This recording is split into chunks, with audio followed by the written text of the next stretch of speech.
Eman Bacosa Pacquiao pabirong nireto ng netizens kay Alex Ayala dahil sa parehas nilang edad at taglay nilang ganda at kagwapuhan, kaya bagay daw sila. Alamin natin ang buong detalye.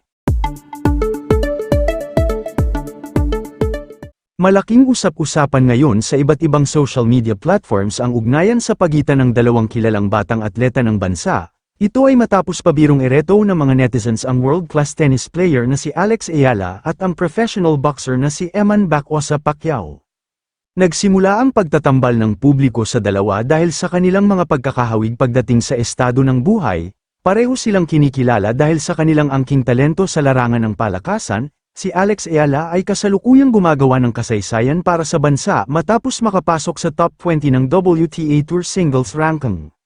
Samantala, si Eman Bacosa naman ay patuloy na nagpapakitang gilas sa boxing, dahil sa kanilang tagumpay at magandang hitsura, labis silang hinangaan ng mga fans na nagnanais silang makitang magkasama. Bukod sa talento, kapansin-pansin din na magkalapit ang kanilang edad kung saan si Eman ay kasalukuyang 22 taong gulang at si Alex naman ay 21.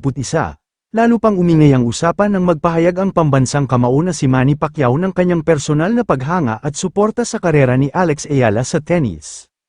Ang simpleng pagkilalang ito ay binigyan ng ibang kahulugan ng mga netizens na tila ba isang pagpapahiwatig ng pagsang-ayon kung sakali mang magkalapit ang dalawang atleta.